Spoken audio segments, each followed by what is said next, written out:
So எல்லாருக்கும் ஒரு பெரிய ஹாய். முக்கியமா ஃபிலிம் ரோல் ஃபேமிலிக்கு எல்லாரும் வந்துட்டீங்கல்ல. இன்னைக்கு நம்ம லாஸ்ட் சீரிஸோடைய சீசன் 2 தான் பார்க்க போறோம். சீசன் 1 பார்க்கலனா ஃபர்ஸ்ட் அதை பார்த்துட்டு வந்துருங்க. அப்பதான் இந்த சீசன் 2 உங்களுக்கு தெளிவா புரியும். ஸோ போன சீசனோட எண்டிங்ல தி அதர்ஸ்னு யாரோ ஒருத்தவங்க வர போறாங்கன்னு பீச்ல இருந்த ஜாக்கோடைய ஆளுங்க எல்லாருமே தப்பிக்கணும்னு ஒரு சேம்பர் மாதிரி ஒன்னத்தை கண்டுபிடிக்கிறாங்க. பாம்பு வச்சு அதை ஓப்பனும் பண்ணிட்டாங்க. உள்ள எட்டி பார்க்கும் பொழுது அது அப்படியே ஆழமா போகுது. இந்த இடத்துலயே சீசன் 1 முடிஞ்சிருக்கும். அதுக்கப்புறம் என்ன ஆச்சுன்றதை தான் இந்த சீசன் 2ல பார்க்க போறோம். அதோட இங்க இருந்து தான் ப்ராப்ளமும் ஸ்டார்ட் ஆக போகுது. ஸோ சீசன் 2க்குள்ள போகிறதுக்கு முன்னாடி நீங்க வந்திருக்கிற இடம் உங்க ஃபிலிம் ரோல். ஞாபகமா எல்லாரும் லைக் பண்ணுங்க. நீங்க நிறைய பேர் லைக் பண்ணாதான் அடுத்தடுத்த வீடியோவை நான் பண்றதுக்கு ஒரு சின்ன சப்போர்ட்டா இருக்கும். அதோட உங்க ஃபிலிம் ரோலை சப்ஸ்கிரைப் பண்ணி பெல் பட்டனையும் பிரஸ் பண்ணிக்கோங்க. அப்பதான் நம்ம கதைகள் உங்களை தேடி வரும். ஸோ டைம் வேஸ்ட் பண்ண வேணாம். ஸ்ட்ரைட்டா நம்ம சீசன் 2 உடைய கதைக்குள்ள போகலாம். கதையோட ஆரம்பத்துல யாரு என்னன்னு தெரியல. யாரோ ஒருத்தர் வித்தியாசமான ஒரு இடத்துல இருக்காரு. அங்க பழைய கம்ப்யூட்டர்லாம் இருக்கு. ஆளு போய் உட்காந்து சாப்பிடுறாரு. அதோட வித்தியாசமா சீரம் மாதிரி ஏதோ ஒண்ணுத்த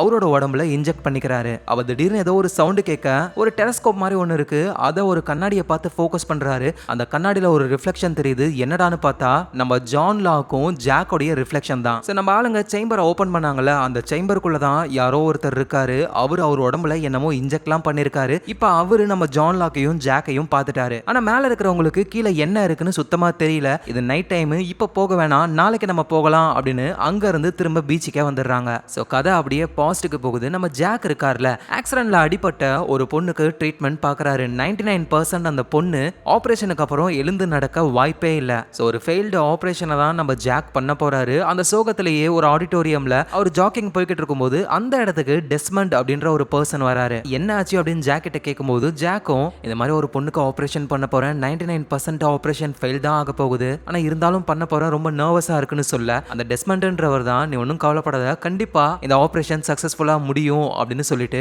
அடுத்த லைஃப்ல நம்ம பார்க்கலாம் அப்படின்னு டெஸ்மண்ட் அங்க இருந்து போயிடுறாரு. ஸோ அந்த டெஸ்மண்ட் கொடுத்த நம்பிக்கையோட ஜாக் வந்து அந்த லேடிக்கு ஆபரேஷன் பண்ணி அது சக்சஸ் ஆகுது. அந்த லேடியால காலை அசைக்க முடியுது. ஜாக்குக்கு அவ்வளவு சந்தோஷம். அதோட இந்த லேடியை தான் நம்ம ஜாக்கு மேரேஜும் பண்ணுவாரு. ஸோ கதை அப்படியே பிரசன்ட் டைமுக்கு வருது. இறந்து போனார்ல போனி, அவருடைய சிஸ்டர், அந்த பொண்ணு வந்துட்டு அந்த வால்ட்ன்ற பையனுடைய டாகை தேடிக்கிட்டு இருக்காங்க காட்டுக்குள்ள. கூடவே மிலிட்டரி மேனும் வராரு. அப்ப அந்த சிஸ்டருடைய கண்ணுக்கு அந்த சின்ன பையன் வால்ட் தண்ணில நனைஞ்சு போன மாதிரி தெரிய அந்த சிஸ்டருக்கு புரியல. நீ போட்ல தானே போன, இங்க என்ன பண்ற அப்படின்னு கேட்கும் பொழுது உடனே அந்த குட்டி பையனும் சத்தம் போடாதீங்க, அமைதியா இருங்கன்ற மாதிரி சைகை காட்டுறான். டக்குன்னு அந்த வால்ட்டோடைய உருவம் அங்க இருந்து மறைஞ்சு போகுது. சோ அப்புறம் நம்ம ஜாக்கு, ஜான் லாக்கு, கேட்டு, ஹியூகோ இவங்கலாம் பீச்சுக்கு மத்த ஆளுங்க கிட்ட வந்துடுறாங்க. இந்த மாதிரி ஒரு சேம்பரை கண்டுபிடிச்சிருக்கோம், அந்த அதர்ஸ் கிட்ட இருந்து தப்பிக்க நம்ம அங்க போய் ஒளிஞ்சுக்கலாம், நாளைக்கு மார்னிங் நம்ம உள்ள போய் பார்க்கலாம் அப்படின்னு ஜாக் சொல்லும் பொழுது ஜான் லாக்கு எல்லா பொருளையும் பேக் பண்றாரு. ஏன்னா அவரு இப்பயே போக போறாராம். ஜாக் தடுத்தும் ஜான் லாக் அங்க இருந்து போயிடுறாரு. சோ ஜான் லாக் மட்டும் தனியா போறாரு. அவருக்கு ஹெல்ப் வேணும், நானும் போறேன் அப்படின்னு கேட்டும் பின்னாடியே போயிடுறாங்க. சோ கேட்டும் ஜான் லாக்கும் சேர்ந்து அந்த சேம்பருக்குள்ள என்ன இருக்கு அப்படின்னு கண்டுபிடிக்க ஃபர்ஸ்ட் கேட்டு தான் கீழே இறங்குறாங்க. ஏன்னா அவங்க தான் வெயிட் கம்மி.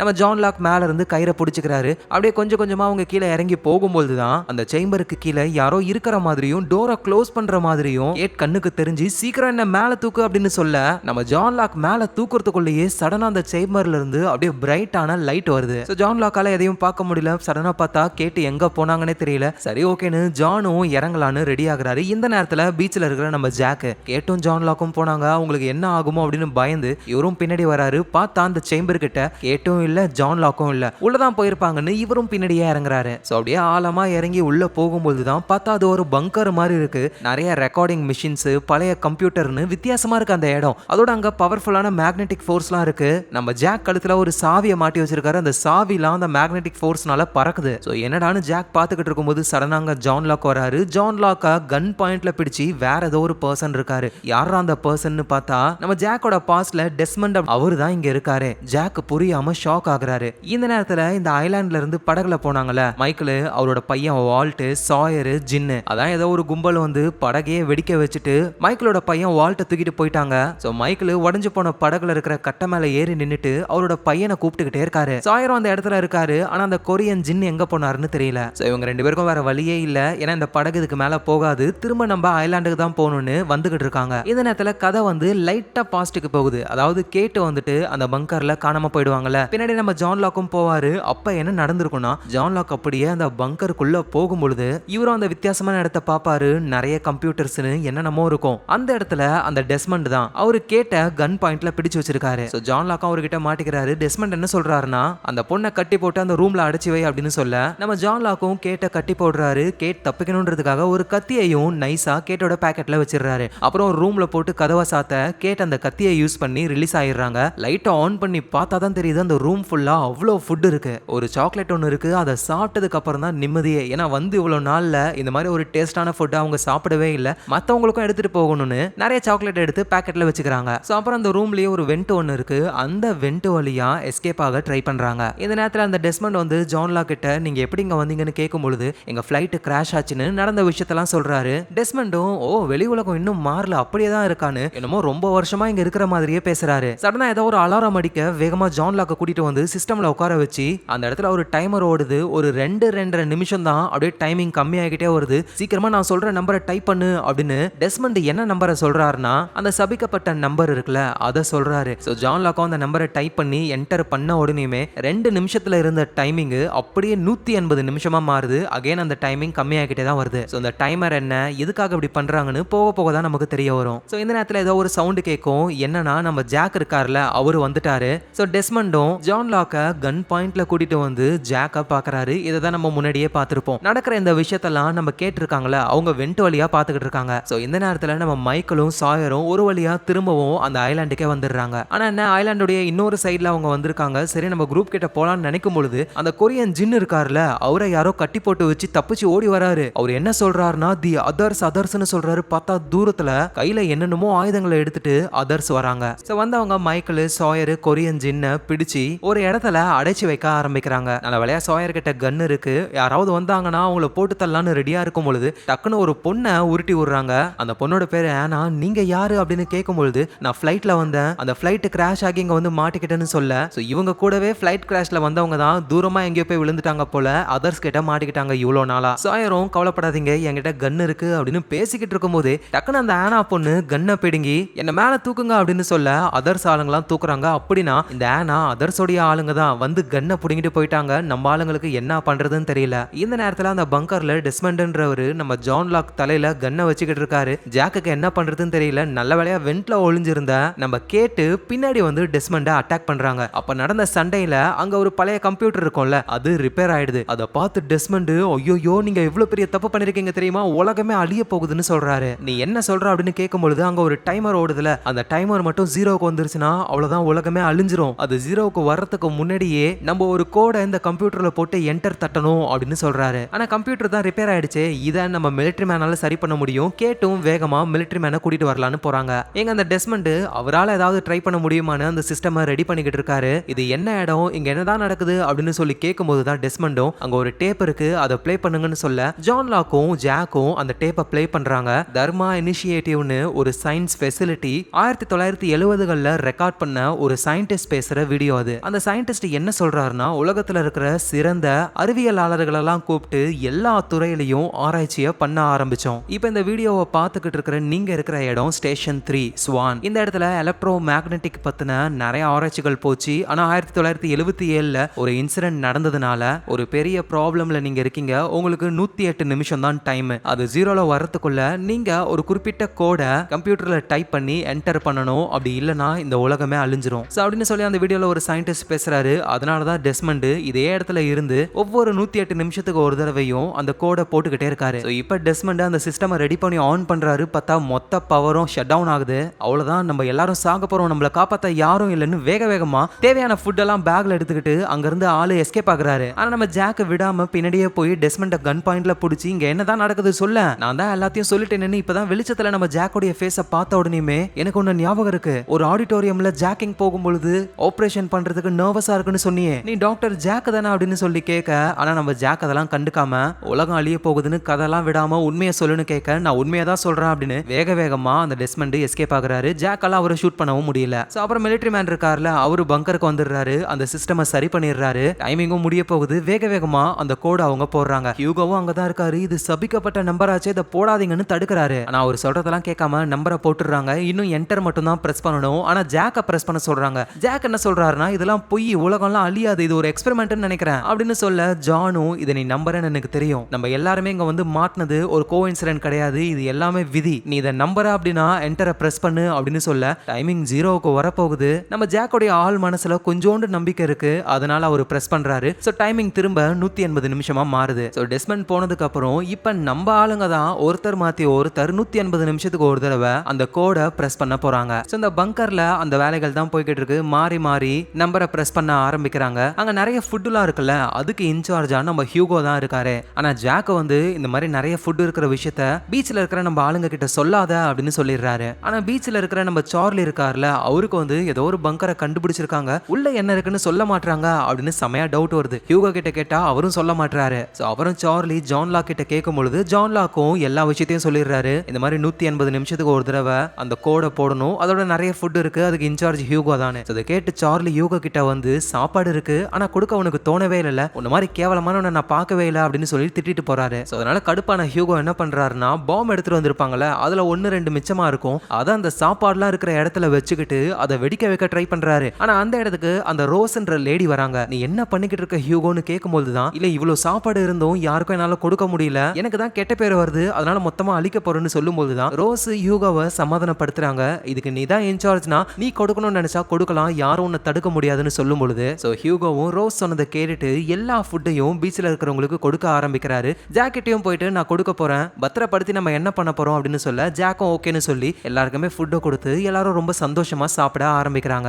இந்த நேரத்துல அதர்ஸ் கிட்ட மாட்டிக்கிட்டு இருக்கிற நம்ம மைக்கேல், சாயர், கொரியன் ஜின்னு அவங்கள மேல வர சொல்லி கொஞ்சம் டார்க் ஸ்கின்னா இருக்கிற இவரோட பேரு தான் ஈகோ. சோ ஈகோ கூட தான் அந்த ஆனான்ற பொண்ணு இருக்கா, கன்னை புடிங்கிட்டு போன பொண்ணு. ஆக்சுவலா இவங்க அதர்ஸ் கிடையாது, உண்மையிலேயே அந்த ஃபிளைட்ல இருந்தவங்க தான். ஃபிளைட்டோட மிடில் பார்ட்ல தானே நம்ம ஜாக்கு மத்த ஆட்கள்லாம் இருந்தாங்க, அந்த ஃபிளைட்டோடைய பேக் சைட்ல இருந்தவங்க தான் இவங்க எல்லாருமே. மொத்தம் 23 பேர் இருந்திருக்காங்க. சோ இவங்க வந்து ரகசியமா ஒரு இடத்துல இருக்காங்க. போய் பார்த்தா அங்க 23 பேர்லாம் இல்ல, கொஞ்சம் பேர் தான் இருக்காங்க, ஏன்னா நிறைய பேர் இறந்து போயிட்டாங்களாம். சோ இந்த குரூப்புக்கு லீடர் மாதிரி ஒரு வயசான ஆள் ஒருத்தர் இருக்காரு, அவரோட பேரு பெர்னார்டு. அவரு நம்ம மைக்கேல் சாயர் கிட்ட வந்து நாங்களும் அந்த ஃபிளைட்ல இருந்தவங்க தான், பின்பக்கம் இருந்தோம், ஆனா மிடில் பார்ட்ல என்னோட ஒய்ஃப் ரோஸ் இருந்தா, அவ உயிரோட தான் இருக்காளா அப்படின்னு கேட்க மைக்கேலும் அவங்க நல்லா தான் இருக்காங்கன்னு சொல்ல இந்த பெர்னார்டு ரொம்ப சந்தோஷப்படுறாரு. சோ அப்படின்னா இன்னும் நம்ம உண்மையான அதர்ஸை பார்க்கவே இல்லை, ஏன்னா இவங்களும் ஃபிளைட்ல வந்தவங்க தான், இங்க வந்து மாட்டிக்கிட்டாங்க. ஆனா எதே என்னவோ இப்ப இவங்க எல்லாம் புரிஞ்சுக்கிட்டாங்க, ஆனா உண்மையிலேயே அதர்ஸ் இந்த இடத்துக்கு வரப்போறாங்க. சோ அதனால தேவையான பொருள் எடுத்துக்கிட்டு இங்க இருந்து போகணும்னு கிளம்பி போக ஆரம்பிக்கிறாங்க. நம்ம மைக்கேல் என்ன நினைக்கிறாருன்னா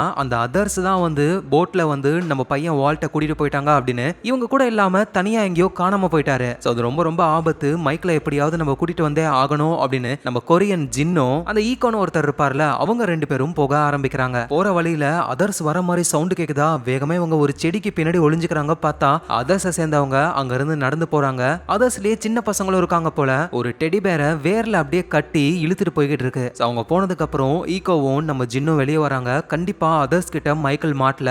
மைக்கேல் எங்க தான் இருக்காருன்னு 2 பேரும் தேடும்போது ஒரு வழியா மைக்கேலை கண்டுபிடிச்சிடுறாங்க. மைக்கேல் கத்துறாரு, அதர்ஸ் தான் கூப்பிடுறாரு, அவரோட பையன் வேணும் அப்படின்னு சொல்லி. ஆனா ஈகோ சொல்றாரு, அதர்ஸ் நீ நினைக்கிற மாதிரி சாதாரண ஆளுங்க கிடையாது, ரொம்ப ரொம்ப மோசமானவங்க, நம்ம இப்படி கேட்டாலும் உன் பையனை காப்பாற்ற முடியாது அப்படின்னு சொல்ல மைக்கேல் கேட்கற மாதிரியே இல்ல. நம்ம கொரியன் ஜின்னும் அவருக்கு தெரிஞ்ச லைட்டான இங்கிலீஷ்ல உன் பையனை கண்டிப்பா நம்ம காப்பாத்தலாம் அப்படின்னு தைரியம் சொல்ல மைக்கேலும் சரின்னு வந்துடுறாரு. சோ இப்போ இவங்க எல்லாரும் பீச்சுக்கு போய் மத்தவங்க கூட சேர்ந்தாதான் சேஃபா இருக்க முடியும். காட்டுக்குள்ள இருக்கிற ஒவ்வொரு செகண்டும் அதர்ஸ்னால ப்ராப்ளம் வரும். இந்த கும்பல்ல ஆனான்னு ஒரு பொண்ணு இருக்கால, அந்த பொண்ணு சும்மா ஓவரா பேசிக்கிட்டே இருக்க. என்னதான் நடந்ததுன்னு கேட்கும் பொழுது இந்த குரூப்ல மொத்தம் 23 பேர் இருந்தாங்க, ஆனா அதர்ஸ் ஒவ்வொருத்தரையா கடத்தி கொலை பண்ணிட்டாங்களாம். அதனாலதான் ரொம்ப கோவத்துல இருக்காங்க இவங்க. அதனாலதான் இவங்க கேரக்டரே மாறி எப்ப பார்த்தாலும் சுடுமுஞ்சாவே இருக்காங்க. சோ உடனே இவங்க பீச்சுக்கு போகணும். அதுக்கு சேஃபான வழி என்னன்னா கரை ஓரமாவே நடந்து போறது. ஆனா அங்க பெரிய பெரிய பாறைகள் இருக்கு, அவ்வளவு ஈஸியா போக முடியாது, ரிஸ்க். ஒரே வழி இப்ப காட்டுக்குள்ள போகிறது தான். ஆனா அங்க அதர்ஸ் இருக்க வாய்ப்பு இருக்கு. ஆனா இருந்தாலும் எல்லாரும் போக ஆரம்பிக்கிறாங்க. சாயருக்கு வேற உடம்பு முடியல, ஏன்னா போட்ல ஒரு ஆளுங்க வந்து மைக்கேலுடைய பையன் வால்ட்ட கடத்திட்டு போயிருப்பாங்கல்ல, அப்ப அதுல ஒரு ஆளுங்க ஷூட் பண்ணிருப்பாங்க. அந்த குண்டடினால ஆளு ரொம்ப வீக்கா இருக்காரு. ஆனா இருந்தாலும் பீச்ல ஜாக் இருக்காரு, அவர் ஒரு டாக்டர், கண்டிப்பா சாயரை காப்பாத்துவாருன்னு காட்டு வழியாவே வந்துகிட்டே இருக்காங்க. அப்ப சடனா ஏதோ வித்தியாசமான சவுண்ட்லாம் கேக்குது. அந்த ஆனா பொண்ணு பயந்து கன்னை எடுத்துக்கிட்டு அப்படியே சுத்தி சுத்தி பாக்குறாங்க, யாரையும் ஷூட்டும் பண்றாங்க. இந்த நேரத்துல பீச்ல அந்த சிஸ்டர் இருக்காங்களா, அவங்க பேரை வந்து ஷானன். அந்த ஷானனுடைய கண்ணுக்கு வந்து மைக்கேலோட பையன் வால்ட் தெரியுறாரு. அப்படியே தண்ணி சொட்ட சொட்ட அவங்க வந்துகிட்டு இருக்காங்க அப்படின்னு சொல்ல ஷானன் பயப்படுறாங்க. மிலிட்டரி மேன் கிட்ட சொன்னா அவரு நம்புற மாதிரியே இல்ல. ஆனா இருந்தாலும் ஷானன் வந்து அவங்க கண்ணுக்கு தெரியற அந்த குட்டி பையன் வால்ட்டோடைய இல்யூஷனை ஃபாலோ பண்ணியே போக பின்னாடியே மிலிட்டரி மேனும் ஃபாலோ பண்ணி வராரு. சடனா கன் ஷாட் சவுண்டு பார்த்தா அந்த ஆனா வந்து அதர்ஸ் நினைச்சு ஷூட் பண்ணுவாங்க. ஆனா அந்த புல்லட் ஷானன் மேல பட்டு அப்படியே ஷானன் சாகர நிலைமையில இருக்காங்க. மிலிட்டரி மேனும் அப்படியே ஷானனை பிடிச்சிட்டு செம்மையா கடுப்பாக்குறாரு ஆனாவை பார்த்து. சோ இந்த ஆனா, ஏகோ, அப்புறம் வந்து ரோஸோடைய ஹஸ்பண்ட் பெர்னார்டு, இவங்கலாம் எப்படி இந்த ஐலாண்ட்ல வந்து மாட்டினாங்க அப்படின்னு கதை பாஸ்ட்டுக்கு போகுது. சோ ஃபிளைட் வந்து 2-3 துண்டா உடைஞ்சிருச்சு. அதுல பேக் சைடு பார்க்ல இருந்தவங்க தான் இவங்க எல்லாருமே. கடல்ல நிறைய பேர் விழுந்து இறந்து போறாங்க. உயிர் பொழைச்சவங்க எல்லாம் கரைக்கு வராங்க, ஒரு 23 பேர். அதுல ஒரு 2 சின்ன பசங்க இருக்காங்க. அதுல ஒரு பொண்ணு கையில டெடி பேர் இருக்கு. சோ உதவி வர வரைக்கும் நம்ம இங்க தான் இருக்கணும்னு இவங்களும் அந்த ஐலாண்டோட இன்னொரு பீச் சைடுல இருக்காங்க. சோ இந்த குரூப்லயே லிபி அப்படின்ற ஒரு லேடி இருக்காங்க. அவங்க வந்து சைக்காலஜிஸ்ட். அப்புறம் நம்ம ரோஸோட ஹஸ்பண்ட் பெர்னார்டு, அவரு மரத்துல சேரோட தொங்கிக்கிட்டு இருக்காரு. சோ அவரையும் காப்பாத்தி எல்லாருமே இருக்க ஆரம்பிக்கிறாங்க. ஆனா நைட் டைம்ல அதர்ஸ் வந்து ஒவ்வொருத்தரையா கடத்த ஆரம்பிக்கிறாங்க. அந்த சின்ன குழந்தைகள் எல்லாம் கடத்திடுறாங்க. சோ அதர்ஸை சேர்ந்த ஒரு ஆளை பிடிச்சு கொல்லும் பொழுது அவர்கிட்ட இருந்து ஒரு கத்தியும் ஒரு பேப்பரும் இருக்கு. அதுல உயிர் பொழைச்ச இவங்களோட பேர்லாம் போட்டிருக்கு. சோ நம்மளோட பேர்லாம் அந்த கும்பலுக்கு தெரியுது அப்படின்னா நம்ம குரூப்லயே யாரோ ஒருத்தன் இருக்கான் அப்படின்னு சொல்லும் பொழுதுதான் அது யாருன்னு தெரியாம குழம்பி போறாங்க. அப்பாவியெல்லாம் பிடிச்சி பள்ளத்துக்குள்ள போட்டு டார்ச்சர் பண்ண கடைசியா நம்ம ஆனா இருக்காங்களே, ஆக்சுவலா அவங்க வந்து போலீஸா இருந்தவங்க. அவங்க உண்மையான அதர்ஸை சேர்ந்தவரை கண்டுபிடிச்சிடுறாங்க. அவரை போட்டும் தள்ளுறாங்க. சோ அவரும் தொடர்ந்து சேஃபான ஒரு இடம் இருக்குமான்னு தேடும்போது தான் காட்டுக்கு நடுவுல ஒரு பில்டிங் இருக்கிறத பாக்குறாங்க. அதுக்குள்ள தர்மா இனிஷியேட்டிவ்னு போட்டிருக்கு. சோ எப்படி நம்ம ஜாக்கும் ஜான் லாக்கும் ஒரு பங்கரை கண்டுபிடிச்சாங்களோ அதே மாதிரி தான் இந்த பில்டிங்லயும் நிறைய ஆராய்ச்சிகள்லாம் பண்ணிருக்காங்க. இப்ப யாருமே இல்ல. சோ அதனால இவங்க தங்குறாங்க. சோ அங்கதான் ஏதோ ஒரு ரேடியோலாம் பாக்குறாங்க. அந்த ரேடியோ சரியா ஒர்க் ஆகல. அப்படியே தொடர்ந்து அவங்க சாப்பாடுக்காக வேட்டையாட வரும்பொழுது திடீர்னு அந்த ரேடியோல ஹலோ யாராவது இருக்கீங்களா அப்படின்னு சொல்லி யாரோ பேசுறாங்க. அதோட என்னமோ கிராஷ் ஆகுற மாதிரி சவுண்ட் கேக்குது. அது வேற எதுவும் இல்ல, அந்த பிரதர் போனி இருக்கார்ல, தொங்கிக்கிட்டு இருக்கிற பிளைன்ல இருக்கிற ரேடியோல பேசுவாரு. அந்த பிளைன் கீழே விழுந்து கிராஷ் ஆகும்ல, அந்த சவுண்ட் தான் இவங்க கேட்டிருக்காங்களே. சோ அதுக்கப்புறமா எந்த சிக்னலும் வரல. அந்த கும்பல் அவங்க வேலையை பார்த்துக்கிட்டு இருக்கும்போது கடல்ல ஒரு உடம்பு வருது. அது நம்ம கொரியன் ஜின்னோடது தான். சோ அவரை பிடிச்சு கட்டி போட்டு நீ அதர்ஸ் தானே அப்படின்னு சொல்லி கேட்கறாங்க. உடனே ஜின்னோ அவங்க கிட்ட இருந்து எஸ்கேப் ஆகி வேகமா ஓடி வராரு. அங்க மைக்கேலும் சாயரையும் பாக்குறாரு. இந்த கும்பல் வந்து இவங்களை பிடிச்சு அடைக்கிறாங்க. இதை தான் நம்ம முன்னாடி பார்த்திருப்போம். சோ இவங்களை வந்து அதர்ஸ்னு தப்பா நினைச்சுக்கிட்டாங்க. அதுக்கப்புறமா தான் நம்ம இருந்த ஃபிளைட்ல இருந்தவங்க தான் புரிஞ்சுக்கிட்டு இவங்க எல்லாருமே பீச்சுக்கு வராங்க. ஆனா வர வழியில அதர்ஸ்னு நினைச்ச அந்த ஆனா நம்ம ஷேனனை ஷூட் பண்ணிட்டாங்க. மிலிட்டரி மேனும் செம்ம கடுப்புல இருக்காரு. சோ வேகமா எழுந்து வந்து அந்த ஆனாவை போட்டு தள்ளணும்னு நினைக்கிறாரு. ஆனா அங்க இருக்கிறவங்கலாம் நம்ம மிலிட்டரி மேனை பிடிச்சு கட்டி போடுறாங்க. மைக்கேலும் கத்துறாரு. ஆனா அந்த ஆனா கேட்கற மாதிரியே இல்ல. எல்லாரையுமே கண்ணை காட்டி மிரட்டிக்கிட்டு இருக்காங்க. சோ அந்த ஆனா ஏன் இப்படி நடந்துக்கிறாங்க அப்படின்னா அவங்களோட பாஸ்ட்ல ஒரு போலீஸ் ஆபீசரா இருந்தாங்க. பிரெக்னன்ட் டைம்ல யாரோ ஒருத்தன் ஷூட் பண்ணி அவங்களோட கரு கலைஞ்சிருச்சு. அந்த ஷூட் பண்ண ஆளை கண்டுபிடிச்சிட்டாங்க. ஆனா ஆனா இவரு கிடையாதுன்னு ரிலீஸ் பண்ண வச்சு ஆஸ்திரேலியாவுக்கு வந்து அந்த பர்சனை இவங்க கையாலேயே போட்டு தள்ளி லாஸ் ஏஞ்சல்ஸ்க்கு ஃபிளைட்ல வரும்போது தான் கிராஷ் ஆகி இங்க வந்து மாட்டிக்கிட்டாங்க. சோ அப்பையில இருந்து இப்படிதான் நடந்துக்கிறாங்களே. சோ சாயரோட உடம்பு ரொம்ப மோசமா இருக்கு. அதனால அந்த ஈகோன்றவரு சாயரை தூக்கிக்கிட்டு நேரா நம்ம ஜாக்க பாக்குறாரு. ஜாக்கும் அடிபட்டு இருக்கிற சாயரை தூக்கிட்டு அந்த பங்கருக்கு போய் அவருக்கு ட்ரீட்மெண்ட்டை பாக்குறாரு. சோ மைக்கேலும் அங்க இருந்து நேரா ஜாக்கிட்ட வந்து நடந்த விஷயத்தெல்லாம் சொல்ல ஜாக் கடுப்பாகி அந்த ஆனாவை போட்டு தள்ளணும்னு போகும்பொழுது ஈகோவும் தடுக்கிறாரு. அவ தெரியாம தான் பண்ணா அப்படின்னு சொல்ல சரி ஓகே அட்லீஸ்ட் எல்லாரையும் கூட்டிட்டு வரலான்னு அவங்க போறாங்க. இந்த நேரத்துல ஆனா இருக்காங்கல்ல, அவங்க மிலிட்டரி மேனுடைய கட்டெல்லாம் அவுத்து விட்டு என்ன கொன்னுடு, நான் தப்பு பண்ணிட்டேன் அப்படின்னு சொல்ல நீ எப்ப உன்னை சாகடிக்க சொன்னியோ அப்பயே நீ செத்து போயிட்ட, உன்னை நான் கொல்ல போறது கிடையாது அப்படின்னு மிலிட்டரி மேன் சொல்றாரு. சோ ஜாக்கும் ஈகோவும் அங்க வராங்க. நம்ம மிலிட்டரி மேனு இறந்து போன ஷானனுடைய உடம்ப தூக்கிட்டு வராரு. ஜாக் ரொம்ப கஷ்டப்படுறாரு. அதோட அந்த ஆனாவையும் பாக்குறாரு, கடுப்பாக்குறாரு. சோ எல்லாருமே பீச்சுக்கு வராங்க. நம்ம ஜின்னு வந்ததை நினைச்சு அவரோட ஒய்ஃப் சன்னு ரொம்ப சந்தோஷப்படுறாங்க. அதோட அந்த வயசான பெர்னார்ட் இருக்கார்ல, அவரோட ஒய்ஃப் ரோஸையும் பாக்குறாரு. ரொம்ப ஹாப்பியா இருக்காங்க. சோ நம்ம ஜாக் சாயருக்கு ட்ரீட்மெண்ட் பார்த்துக்கிட்டு இருக்காரு. அப்போ சாயர் மயக்கத்திலேயே நான் கேட்ட ரொம்ப லவ் பண்றேன் அப்படின்னு சொல்றாரு. இதை கேட்டு நம்ம ஜாக்கு கடுப்பாகிறாரு. ஏன்னா ஜாக்குக்கும் கேட்ட பிடிக்கும். சோ அகைன் கதை வந்து கேட்டோடைய பாஸ்டுக்கு தான் போகுது. ஆக்சுவலா கேட்ட ஏன் போலீஸ் திறத்தது அப்படின்னா கேட்டுக்கு ஒரு ஸ்டெப் டாட் ஒருத்தர் இருப்பாரு. அவரு கேட்டோடைய அம்மாவை ரொம்ப டார்ச்சர் பண்ணுவாரு. அதனால இந்த கேட் என்ன பண்றாங்கன்னா நல்லா போதையில ஸ்டெப் டாட் இருக்கும் பொழுது அவரை வீட்டுக்கு கூட்டிட்டு போயிட்டு கேஸ் அடுப்பெல்லாம் ஓபன் பண்ண வச்சு அந்த வீடையே வெடிக்க வைக்கிறாங்க. உடனே கேட்டு அவங்க அம்மா கிட்ட வந்து அம்மா இனிமே அவன் உன்னை டார்ச்சர் பண்ணவே மாட்டான் அப்படின்னு சொல்ல அம்மாவுக்கு எதுவும் புரியல. ஆக்சுவலா என்னன்னா கேட்டு கொன்னது ஸ்டெப் டாட்லாம் கிடையாது, கேட்டோடைய உண்மையான அப்பா தான். ஆனா இருந்தாலும் அவர் ரொம்ப மோசமானவர். ஆனா கேட்டோடைய அம்மாவுக்கு வந்து அவரை தான் ரொம்ப ரொம்ப பிடிக்கும். நம்ம பொண்ணு நம்ம ஹஸ்பண்டையே கொன்னுட்டாலே அப்படின்னு சொல்லி தான் போலீஸ்ல மாட்டி விடுவாங்க. சோ கேட்டும் தப்பிக்க ட்ரை பண்ணுவாங்க. ஆனா போலீஸ் பிடிச்சி ஃபிளைட்ல கொண்டு வரும்போது தான் கிராஷ் ஆகி இங்க வந்து மாட்டிப்பாங்க. சோ அப்புறம் ஷானன் இறந்து போயிட்டாங்கல்ல, அவங்களுக்கு இறுதி மரியாதையை பண்றாங்க. எல்லாருமே ஒன்னு சேர்ந்து ரொம்ப கஷ்டப்படுறாங்க. சோ அப்புறம் அந்த பங்கர்ல நம்ம ஜான் லாக்கும் ஈகோவும் உட்காந்து பேசிக்கிட்டு இருக்காங்க. அந்த சயின்டிஸ்ட் பேசுவார்ல ஒரு வீடியோ, அதை தான் பிளே பண்றாங்களே. சோ அதை பார்த்ததுக்கு அப்புறம் ஈகோவுக்கு ஏதோ ஒரு ஞாபகம் வருது. இந்த பங்கர்ல தர்மா இனிஷியேட்டிவ் அப்படின்னு போட்டிருக்கு. அதே மாதிரி தர்மா இனிஷியேட்டிவ்னு போட்ட ஒரு பில்டிங்க்கு நாங்க போனோம். அங்க இருந்து சில பொருள் எல்லாம் எடுத்தோன்னு ஒரு புக்கை காட்டுறாரு. அந்த புக்குக்குள்ள இப்போ ஒரு வீடியோ பார்த்தாங்கல்ல, அந்த வீடியோவுடைய மிச்ச டேப் எல்லாம் இருக்கு. சோ உடனே இவங்க ரெண்டு பேரும் சேர்ந்து அந்த டேப்பை ஒட்டி பிளே பண்ணும்பொழுது அதே சயின்டிஸ்ட் தான் பேசுறாரு. என்ன சொல்றாருன்னா இங்க இருக்கிற கம்ப்யூட்டர்ல நீங்க ஜஸ்ட் அந்த நம்பரை மட்டும் தான் இன்புட் பண்ணணும், மத்தபடி வேற எதுவும் பண்ணக்கூடாது. அப்படி பண்ணீங்கன்னா பெரிய ப்ராப்ளம் வரும் அப்படின்னு சொல்றாங்க. எங்க சாயரோட உடம்பு கொஞ்சம் பரவாயில்ல. கேட்டும் அப்படியே அழகா வெளியே கூட்டிட்டு வராங்க. அப்போ வெளியே கருப்பு கலர்ல ஒரு குதிரையை பாக்குறாங்க. இந்த நேரத்துல பங்கருக்குள்ள அந்த கம்ப்யூட்டர் இருக்குல்ல, அதுக்கு பக்கத்துல நம்ம மைக்கேல் தான் இருக்காரு. அப்போ அந்த சிஸ்டம்ல யாரோ மெசேஜ் பண்றாங்க, யார் அது அப்படின்னு. உடனே நம்ம மைக்கேலும் அவரோட பேரெல்லாம் சொல்லும் பொழுது அப்பா அப்படின்னு ஒரு ரிப்ளை வருது. அதை பார்த்து மைக்கேல் ஷாக் ஆகுறாரு. நம்ம பையன் வால்ட் தான் மெசேஜ் அனுப்புறானோ அப்படின்னு. அந்த சிஸ்டம்ல வந்து ஜஸ்ட் நம்பர் மட்டும் தான் டைப் பண்ணணும். ஆனா இப்போ நம்ம மைக்கேல் தேவையில்லாம சேட்டிங்லாம் பண்றாரு. ஸோ அதனால ப்ராப்ளம் கண்டிப்பா வரும். இப்போ கதை அப்படியே நம்ம எக்கோ இருக்காருல, அவருடைய பாஸ்ட்டுக்கு போகுது. ஸோ நைஜீரியால ஸ்மகல்லாம் பண்ற ஒரு கும்பல் ஒன்று ஒரு கிராமத்துல இருக்கிற பசங்க கிட்டலாம் கன்னை கொடுத்து ஒரு ஆளை சாகடிக்க சொல்றாங்க. ஒரு குட்டி பையனும் கையில கன்னை வச்சுக்கிட்டு சுட முடியாம பயத்துல இருக்கும் பொழுது அந்த பையனுடைய பிரதர், அதுதான் நம்ம ஏகோ, அவரு கன்னை பிடுங்கி ஷூட் பண்றாரு. ஸோ அதை பாக்குற அந்த ஸ்மகிள் கும்பலும் பாருப்பா செம்ம ஆளா இருக்கான், இனிமே நீ நம்ப ஆள்றா அப்படின்னு ஈகோவை கூட்டிட்டு போயிடுறாங்க. ஸோ ஈகோவும் வளர்ந்து ஒரு ஸ்மகிள் கும்பலுடைய முக்கியமான கையா இருக்காரு. ஒரு நாள் உங்களுக்கு ஒரு ஆஃபர் வருது, என்னன்னா கிலோ கணக்குல இருக்கிற போதை பொருளை நைஜீரியால இருந்து வேற ஒரு இடத்துக்கு ஸ்மகிள் பண்ணணும். ஸோ அதனால ஈகோ என்ன பண்றாருன்னா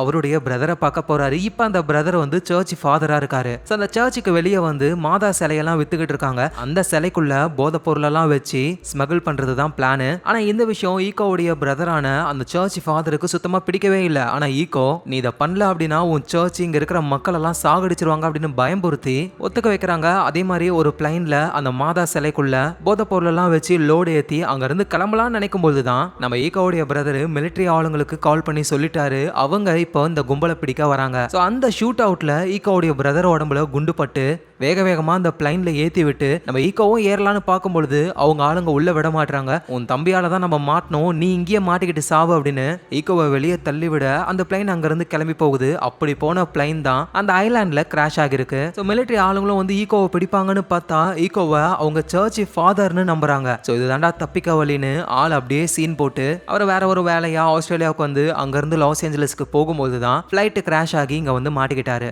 ஸோ அப்ப பிரெக்னன்ட் லேடி இப்ப குழந்தை பிறந்துருச்சு. அந்த கிளாரை வந்துட்டு ஈகோ பார்க்கும் பொழுது அவங்க அந்த மாதா சிலையை காட்டுறாங்க. இந்த சிலை எப்படி உங்ககிட்ட சார்லி தான் கொண்டு வந்தான் அப்படின்னு சொல்ல உடனே ஈகோ அந்த மாதா சிலையை உடைக்கிறாரு. உள்ள ஃபுல்லா போதை பொருள். ஸோ நேரா சார்லி கிட்ட போயிட்டு இதை நீ எங்க இருந்து எடுத்த, எனக்கு ஒழுங்கா காட்டுன்னு சொல்ல சார்லியும் வேற வழி இல்லாம கொண்டு போய் காட்டுறாரு. அப்ப போற வழியில அந்த கருப்பு கலர்ல இருக்கிற ஸ்மோக் மான்ஸ்டர் அது ஈகோ முன்னாடி வருது. அப்படியே ஈகோ அதையே உத்து பார்த்துக்கிட்டு இருக்காரு. கொஞ்ச நேரத்துல அது காணாம போயிடுது. அதுக்கப்புறமா அந்த பிளைன் இருக்கிற இடத்துக்கும் வந்துடுறாங்க. அந்த பிளைட்டுக்குள்ளதான் இறந்து போன நிலைமையில நம்ம ஈகோவுடைய பிரதரும் இருக்காரு. ஈகோ ரொம்ப கஷ்டப்படுறாரு. சரின்னு சார்லி திரும்ப பீச்சுக்கு வந்தா அங்க அந்த கிளார் வந்து அந்த மாதா சிலைக்குள்ள போதை பொருள் இருக்குன்ற விஷயம் உனக்கு தெரியும், இருந்தும் என்கிட்ட அதை கொடுத்துருக்கல, நீ இனிமே நீ என் கூட இருக்க கூடாதுன்னு சொல்ல அவரும் பொட்டி படிக்கலாம் எடுத்துட்டு பக்கத்துல போய் தங்குறாரு. இந்த நேரத்துல அந்த சேம்பர்ல மைக்கேல் இருக்காருல, யாருக்குமே தெரியாம அந்த கம்ப்யூட்டர்ல சேட் பண்ணிக்கிட்டு இருக்காரு. அந்த பக்கம் சேட் பண்றது அவரோட பையன் வால்ட் தான் நினைக்கிறாரு. சோ அந்த கம்ப்யூட்டர்ல என்ன மெசேஜ் வந்ததுன்னு தெரியல. மைக்கேல் வித்தியாசமா நடந்துக்கிறாரு. நம்ம ஜான் லாக்கையும் ஜாக்கையும் கன் பாயிண்ட்ல பிடிச்சி நான் என் பையனை தேடி போக போறேன் அப்படின்னு சொல்ல மைக்கேல் நாங்களும் கூட வரோம், இதை நான் தனியா தான் பண்ணணும், ப்ளீஸ் என் பின்னாடி வராதீங்கன்னு ஜாக்கையும் ஜான் லாக்கையும் ஒரு இடத்துல அடிச்சு வச்சுட்டு அவர் வேகமா போயிடுறாரு. கொஞ்ச நேரம் கழிச்சு தான் சாயரும் கேட்டும் வராங்க. அவங்க ஓபன் பண்ணதுக்கு அப்புறம் தான் வேக வேகமா கன் எடுத்துக்கிட்டு மைக்கேல் தனியா போயிருக்கான், அவனுக்கு நம்ம ஹெல்ப் பண்ணணும் அப்படின்னு இவங்க எல்லாரும் போக ஆரம்பிக்கிறாங்க. கேட்ட மட்டும் இங்கேயே இருக்க சொல்றாங்க பங்கர்லயே. சாயர், ஜேக்கு, ஜான் லாக்கு இவங்க எல்லாருமே அப்படியே காட்டுக்குள்ள மைக்கேல் எந்த பக்கமா போயிருப்பான் அப்படின்னு கொஞ்சம் கொஞ்சமா போகும்பொழுது நைட் டைமே ஆயிடுச்சு. அப்பதான் திடீர்னு தாடியை வச்சுக்கிட்டு ஒரு ஆள் வந்து நிக்கிறாரு. ஸோ அவர் என்ன சொல்றாருன்னா, இந்த ஐலாண்டு எங்களுக்கு சொந்தமானது, நீங்க இங்க வந்து தங்குனீங்க, நாங்க தான் பாவம்னு விட்டு வச்சோம், ஆனா இருந்தாலும் இந்த ஐலாண்ட்ல ஒரு லைன் இருக்கு, இந்த லைனை தாண்டி நீங்க வரக்கூடாதுன்னு சொல்ல நம்ம ஜாக் கேட்கற மாதிரியே இல்ல. நீ ஒரு ஆள் மட்டும்தான் இருக்க, நாங்க 3 பேர் இருக்கோம், உன்னை செதைச்சிருவோம் அப்படின்னு சொல்ல ஓ அப்படியான அந்த தாடிக்காரரும் ஒரு சிக்னலை கொடுக்கறாரு. பார்த்தா சுத்தி நிறைய அதர்ஸ் இருக்காங்க. அதோட கேட்டு இருக்காங்களே, ஆக்சுவலா கேட்ட பங்கர்லயே இருக்க சொல்லியிருப்பாங்க. கேட்டு இவங்க பின்னாடியே வர கேட்ட இந்த அதர்ஸ் பிடிச்சு வச்சிருக்காங்க. ஸோ உங்க கன்னெல்லாம் கொடுத்துட்டு போயிடுங்க, உங்களை விட்டுறோம் அப்படின்னு சொல்ல வேற வழி இல்லாம கேட்ட காப்பாத்தணும்னு கன்ஸ் எல்லாம் அதர்ஸ் கிட்ட கொடுத்துட்டு கேட்ட கூட்டிட்டு அவங்க திரும்ப பீச்சுக்கு தான் வந்துகிட்டு இருக்காங்களே. ஸோ நம்ம ஜாக் சோகமா இருக்காரு, மைக்கேல் எங்க போனாருன்னு தெரியல, அதர்ஸ் நிறைய பேர் இருக்காங்க அப்படின்னு அந்த போலீஸ் ஆஃபீஸர் அந்த ஆனா இருக்காங்களா அவங்க கிட்ட பேசும்பொழுது நம்ம அதர்ஸை எதிர்த்து போராட நமக்கு ஒரு மிலிட்டரி ஃபோர்ஸ் மாதிரி வேணும், இங்க இருக்கிற ஆட்கள் எல்லாம் ரெடி பண்ணணும், நீ அதை பண்றியா அப்படின்னு சொல்லி கேட்க ஸோ அதர்ஸ் கூட சண்டை போட இவங்க ரெடி ஆகுறாங்க. ஸோ இந்த நேரத்தில் சார்லி இருக்காருல, அவர்கிட்ட அந்த கிளார் வந்து பேசவே மாட்டாங்க. இவரும் போயிட்டு குழந்தையெல்லாம் எல்லாம் தூக்க ட்ரை பண்றாரு, அவங்க விடவே மாட்டாங்களா, செம்மையா கடுப்பாகிறாரு. ஒரு நாள் நம்ம சார்லி காதுக்கு குழந்தை அலற மாதிரி சவுண்ட் கேக்குது. திரும்பி பார்த்தா தொட்டியோட குழந்தை கடல்ல போய்கிட்டு இருக்கு. வேகமா சார்லியும் போயிட்டு அந்த குழந்தைய காப்பாத்தி கொண்டு வராரு. குழந்தைய கையில வச்சுக்கிட்டு இருக்கும் போதே தூரத்துல கிளாரும் சார்லியோட அம்மாவும் பைபிள்ல வர ஒரு கேரக்டர் மாதிரி உட்காந்துக்கிட்டு இருக்காங்க. அந்த குழந்தைய காப்பாத்தணும்னு சொல்றாங்க. சோ வெள்ளை கலர் புறா ஒண்ணு பறந்து போகுது. நம்ம ஹியூகோ ஜீசஸ் மாதிரி வராரு. சார்லி எதுவும் புரியலையா, சடனா பார்த்தா நைட் டைம் ஆகுது. ஹியூகோ ஜீசஸ் மாதிரிலாம் இல்ல, நார்மலா தான் இருக்காரு. குழந்தை தூங்கிக்கிட்டு இருக்கும்போது எதுக்காக யாருக்கும் தெரியாம தூக்கிட்டு வந்தா அப்படின்னு ஹியூகோ கேட்க சார்லிக்கு புரியல. ஏன்னா குழந்தைய காப்பாத்தின எப்படி இங்க வந்தேன்னு எனக்கு புரியலன்னு சொல்ல, ஆனா அதை யாரும் நம்புற மாதிரி இல்ல. சார்லியும் குழந்தைய கொடுத்துடுறாரு. அந்த கிளார் செமையா கடுப்பாகிறாங்க. கண்ணத்திலேயே ஒரு அடி அடிச்சிடுறாங்க. சார்லி அவர் பார்த்த விஷயத்தெல்லாம் நம்ம ஈகோ இருக்கார்ல அவர்கிட்ட சொல்றாரு. அவருக்கு பைபிள்ல சில விஷயங்கள்லாம் தெரியும். ஃபாதர் மாதிரி தான் பேசுறாரு. குழந்தை ஆபத்துல இருக்குன்னு நினைக்கிறேன், அந்த குழந்தைக்கு சில சடங்கு மாதிரி பண்ணா சரியாயிடும் அப்படின்னு இவர் சொல்றாரு. இதை சார்லி சீரியஸா எடுத்துக்கிட்டு குழந்தைக்கு ஆபத்து இருக்கு, சீக்கிரம் என்கிட்ட கொடு அப்படின்னு கிளார் கிட்ட கேட்க எல்லாரும் தடுத்து விடுறாங்க. அதனால சார்லி என்ன பண்றாருன்னா பக்கத்துல இருக்கிற காட்டை கொளுத்தி விட்டுட்டு யாருக்கும் தெரியாம நைஸா குழந்தை எடுத்துட்டு போக கிளார் கத்துறாங்க. நம்ம ஜான் லாக் அந்த இடத்துக்கு வந்து சார்லி அடிச்சு குழந்தைய வாங்கி கொடுக்குறாரு. சார்லி ஏன் இப்படி பண்றாருன்னு யாருக்கும் புரியல. ஆனா இருந்தாலும் கிளாருக்கு வந்து பயம் வருது. ஒருவேளை நம்ம குழந்தைக்கு ஆபத்து இருக்கோ அப்படின்னு சொல்லி எக்கோ கிட்ட வராங்க. அவரும் சடங்கு மாதிரி அப்படியே தண்ணி எல்லாம் ஊத்தி ஒரு விஷயம் பண்றாரு. மனசு நிம்மதியாகுது கிளாருக்கு. எங்க நம்ம சார்லி ஜான் லாக் மேல செம்ம கடுப்புல இருக்காரு. இப்ப பீச்ல இருக்கிறவங்களுடைய ஃபுட்டு, மெடிசனு, கன்னு எல்லாமே அந்த சேம்பர் அந்த பங்கருக்குள்ள தான் சேஃபா இருக்கணுமே. ஆனா அந்த சாயர் இருக்காருல அவர் தனியா ஒரு மருந்து டப்பாவை வச்சிருக்காரு. ஜாக்கும் சாயருடைய டென்ட்டுக்குள்ள போய் அந்த மருந்து எடுக்கிறாரு. சாயர் கடுப்பாகிறாரு. இங்க பாரு, அது என்னோடது, இது உன்னோடது கிடையாது, நம்ம எல்லாருக்கும் பொதுவானது, உனக்கு வேணும்னா கேட்டு எடுத்துட்டு போகணும், நீயே வச்சிருக்க கூடாது அப்படின்னு சொல்லி ஜாக் போக சாயருக்கு கோவம் வருது. இந்த நேரத்துல அந்த கொரியன் லேடி சன் இருக்காங்களே அவங்கள யாரோ பிடிச்சி அட்டாக் பண்ண ஆரம்பிக்கிறாங்க. நல்ல வேளையா சவுண்ட் கேட்டு சாயரும் கேட்டும் போயிட்டு சன்னை காப்பாத்திடுறாங்க. ஜாக்கும் வந்து ட்ரீட்மெண்ட் பாக்குறாரு. இதை பண்ணது கண்டிப்பா தி அதர்ஸா தான் இருக்கணும் அப்படின்னு இவங்க பயப்படுறாங்க. ஆனா அதர்ஸ் அட்டாக் பண்ண தேவையில்லைல்ல, இந்த லைனை தாண்டி வந்தாதான் அட்டாக் பண்ணுவோம்னு சொல்லியிருக்காங்க. மேபி நம்மளுக்குள்ள இருக்கிற யாரோ ஒருத்தன் பண்ணிருப்பானோ அப்படின்னு டவுட் வருது. சாயருக்கும் கேட்டுக்கும் யார் மேல டவுட் வருதுன்னா அந்த ஆனானு போலீஸ் பொம்பளை இருக்காங்களே அவங்க மேலதான் டவுட் வருது. எங்க அந்த கொரியன் பொண்ணு சன்னுக்கு அடிப்பட்டதுனால அவங்களுடைய ஹஸ்பண்ட் ஜின்னு இங்க பாதுகாப்பே இல்ல, எனக்கு கன்னு வேணும்னு கேக்குறாரு. நிறைய பேர் கன்னு வேணும்னு கேக்குறாங்க. பங்கருக்கு வந்து இவங்க யாரும் கன்னை எடுக்க கூடாதுன்னு சாயர் என்ன பண்றாருன்னா ஜான் லாக் கிட்ட எல்லாரும் கன்னு வேணும்னு சொல்றாங்க, இங்க இருக்கிற கன்னை வேற எங்கேயாவது மாத்தி வச்சிரு அப்படின்னு சொல்ல ஜான் லாக்கும் கன்ஸ் எல்லாம் வேற ஒரு இடத்துல ஒளிச்சு வைக்கிறாரு. ஆனா இந்த விஷயத்த ஜாக் கிட்ட கூட சொல்லல. ஜாக் வந்து பார்க்கும் பொழுது கன்னு இருந்த இடமே எம்டியா இருக்கு. சரின்னு ஜான் லாக் கிட்ட போய் கேட்டா அவரு சொல்றாரு, நான் சேஃபா அதை ஒளிச்சு வச்சிருக்கேன், யாருக்கும் கன்னு தேவையில்லை, இதனால ப்ராப்ளம் தான் வரும்னு பேசிக்கிட்டு இருக்கும்போது சாயர் எல்லா கன்னையும் எடுத்துட்டு வராரு. இனிமே நான் எவனு கீழையும் கிடையாது, நீங்க தான் எனக்கு கீழே, நான் தான் இங்க லீடர் அப்படின்னு சொல்றாரு. அந்த கொரியன் லேடி சன்னை யார் அட்டாக் பண்ணதுன்னா சார்லி தான். சாயருக்கு வந்து ஜாக்குக்கு கீழே இருக்க சுத்தமா பிடிக்கவே இல்லை. அதனால சார்லியை யூஸ் பண்ணி சன்னை அட்டாக் பண்ணிருக்காரு அதர்ஸ் பண்ண மாதிரி. அதுக்கப்புறமா ஜான் லாக் வந்துட்டு கன்ஸ் எல்லாம் ஒளிச்சு வைக்க ஒரு இடத்துக்கு போவார்ல, ஆனா சார்லி ஃபாலோ பண்ணி வந்து இடத்த கண்டுபிடிச்சிட்டாரு. அங்க போய் சாயர் கன்னெல்லாம் எடுத்து வந்து இப்ப எல்லா கன்னும் சாயர் கிட்ட இருக்கிறதுனால யாராலுமே சாயரை எதிர்த்து பேசவே முடியாது. அப்புறம் நம்ம மிலிட்டரி மேன் இருக்காருல அவரு வந்து இப்ப புதுசா ஒரு கும்பல் ஜாயின் பண்ணாங்கல்ல அவங்க கிட்ட ஒரு ரேடியோ இருக்கும். அந்த ரேடியோவை சரி பண்ணி ஆன் பண்ணும் பொழுது எங்க இருந்தோ வர ஒரு சாங் கேக்குது. அப்படியே ஹியூகோவும் மிலிட்டரி மேனும் நிம்மதியா அதை கேட்டுக்கிட்டு இருக்காங்க. அடுத்த நாள் ஆகுது. நம்ம மிலிட்டரி மேன் வந்து காட்டுக்குள்ள டேனியலாவை பாக்குறாங்க. டேனியலா வந்து ஒரு முக்கியமான விஷயம் அப்படின்னு சொல்லி கூட்டிட்டு போறாங்க. போய் பார்த்தா டேனியலா ட்ராப் பண்ணி ஒருத்தரை பிடிச்சிருக்காங்க. இவன் தி அதர்ஸை சேர்ந்தவன் தான், உயிரோட மாட்டிருக்கான், சீக்கிரமா இவனை கூட்டிட்டு போ அப்படின்னு சொல்றாங்க. ஆனா மிலிட்டரி மேன் நம்புற மாதிரி இல்ல, அவுத்து விடுறாரு. உடனே அந்த பர்சன் வேகமா ஓடும் பொழுது உடனே அம்பை எடுத்து சொருகிடுறாங்க. பாத்தியா தப்பிக்க ட்ரை பண்றான், சீக்கிரம் கூட்டிட்டு போ அப்படின்னு சேம்பருக்கு கூட்டிட்டு வராங்க. நம்ம ஜாக்கெட்டையும் விஷயத்த சொல்ல அடிப்பட்ட காயத்துக்கு இவர் மருந்து போட்டுக்கிட்டு இருக்காரு. ஆனா மிலிட்டரி மேன் வந்து ஜான் லாக் கிட்ட என்ன சொல்றாருன்னா இவன் தி அதர்ஸை சேர்ந்தவன் தான், இவனை நான் விசாரிக்கிறேன், ஆனா எனக்கு தனி ரூம் வேணும், உள்ள யாரும் வரக்கூடாதுன்னு சொல்ல ஜானும் ஓகேன்னு சொல்லி நம்ம மிலிட்டரி மேனையும் டேனியலா பிடிச்சாங்களா அந்த பர்சன் தி அதர்ஸை சேர்ந்தவர், அவரோட பேரு ஹென்றி, அவங்க ரெண்டு பேரையும் மட்டும் ஒரு ரூம்ல வச்சு லாக் பண்ணிடுறாரு. இந்த விஷயம் ஜாக்குக்கு தெரிய வருது. இந்த மாதிரி பண்ணக்கூடாதுன்னு ஜாக் தடுக்கிறாரு. ஆனா அதை யாரும் கேட்கற மாதிரியே இல்ல. ஜான் லாக் ஜாக்கை தடுக்கிறதுலே தான் இருக்காரு. அந்த டைம்ல ஒரு டைமர் ஒன்று ஓடிக்கிட்டு இருக்கோம்ல அது இப்ப கம்மியாகிட்டே வருது. சீக்கிரமா போயிட்டு நம்பரை டைப் பண்ணணும். ஆனா நம்ம ஜாக் விட மாட்டாரு. அந்த கதவை நீ ஓபன் பண்ணல அப்படின்னா நான் உன்னை விட மாட்டேன், டைமர் 0 ஆகட்டும், என்ன நடக்குதுன்னு பார்க்கலாம்னு சொல்ல ஜான் லாக்கு வேற வழி தெரியல. அதனால டோரை ஓபன் பண்றாரு. ஜாக்கும் போயிட்டு மிலிட்டரி மேனை தடுக்கிறாரு. எங்க ஜான் லாக் வேக வேகமா சிஸ்டம்ல நம்பர் போடலாம்னு நினைக்கும் பொழுது அதுக்குள்ளேயே 0 வந்துருது. அந்த டைமர் அப்படியே வித்தியாசமா ரியாக்ட் ஆக சுத்தி என்னமோ வித்தியாசமா சவுண்ட் கேக்குது. நல்ல வேலையா ஜான் லாக் அந்த நம்பரை போட்டு என்டர் தட்டின உடனே திரும்ப 180 நிமிஷத்துல இருந்து அந்த டைமர் ஆரம்பிக்குது.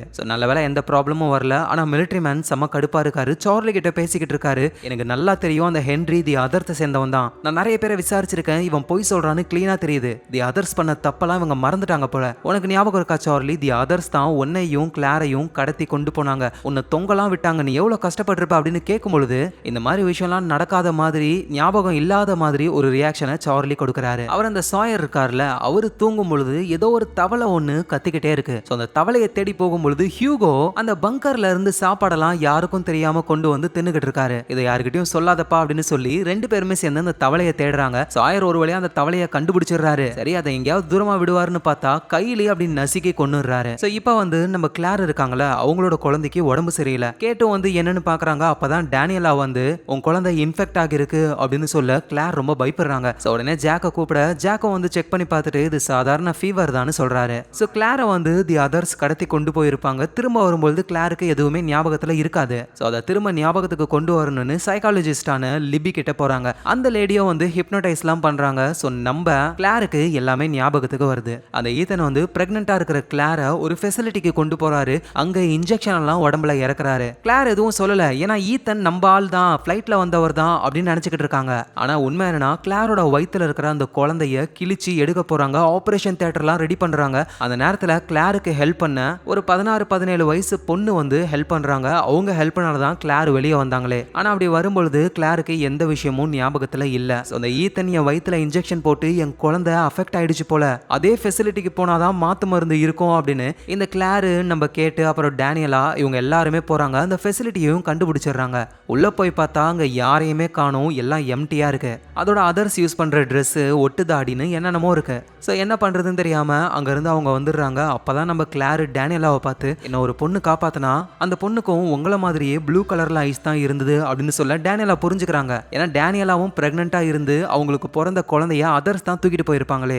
டேனியலாவுடைய பொண்ணு ஆலெக்ஸ் தான் நம்ம கிளாரா காப்பாத்தினது. இதை கேட்டு டேனியலாவும் நம்ம பொண்ணு உயிரோட தான் இருக்கா, எப்படியாவது அவளை காப்பாற்றணும் அப்படின்னு சொல்லி யோசிக்கிறாங்க. இப்ப கதை வந்து அந்த கொரியன் கப்பல்ஸ் இருக்காங்கல்ல, ஜின்னு சன்னு, அவங்களுடைய பாஸ்ட்டுக்கு போகுது. ஆக்சுவலா அவங்க 2 பேருக்கும் மேரேஜ் ஆகி குழந்தை பிறக்கவே இல்லை. என்னன்னு டாக்டர் கிட்ட போய் கேட்கும்போது தான் நம்ம ஜின்னு இருக்காருல, அவருக்கு ஒரு குறை இருக்கு, அதனால குழந்தை பிறக்க வாய்ப்பே இல்லை அப்படின்னு சொல்லிடுறாங்க.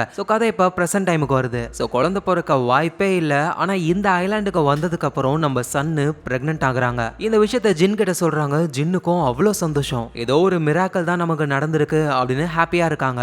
அப்புறம் நம்ம ஜான் லாக் வந்து ஹென்ரின்னு அதர்ஸை சேர்ந்த ஒரு ஆளு, உண்மையிலேயே அவர் அதர்ஸை சேர்ந்தவரான்னு இன்னும் தெரியல, அவரை விசாரிக்க மிலிட்டரி மேன் ட்ரை பண்ணாரு. ஆனா நம்ம ஜாக்க வந்து தடுத்துட்டாரு. இப்போ ஜான் லாக் என்ன பண்றாருன்னா போலீஸ் ஆபீசரான ஆனாவை கூப்பிடுறாரு. அவங்கள விசாரிக்க ஆரம்பிக்கிறாங்க. அந்த ஹென்ரி என்ன சொல்றாருன்னா, நான் அதர்ஸை சேர்ந்தவெல்லாம் கிடையாது, ஹாட் ஏர் பலூன்ல பறந்து வந்து இந்த ஐலாண்ட்ல மாட்டிக்கிட்டேன். அப்புறம் என்னோட ஒய்ஃப் இறந்து போயிட்டா, ஹாட் ஏர் பலூன் கிட்டயே அவளை நான் புதைச்சிட்டேன், நீங்க நம்பலனா என் ஹாட் ஏர் பலூன் இருக்கிற இடம் இதுதான்னு மேப் மாதிரி வரைஞ்சு கொடுக்குறாரு. ஆனா ஆனா என்ன பண்றாங்கன்னா ஜான் லாக் கிட்டையும் ஜாக் கிட்டையும் சொல்லாம ஸ்ட்ரைட்டா மிலிட்டரி மேனு சார்லி இவங்களை மட்டும் கூட்டிட்டு அந்த மேப்பை ஃபாலோ பண்ணி போக ஆரம்பிக்கிறாங்க. போய் பார்த்தா அங்க ஹாட் ஏர் பலூன் ஒண்ணுமே இல்ல.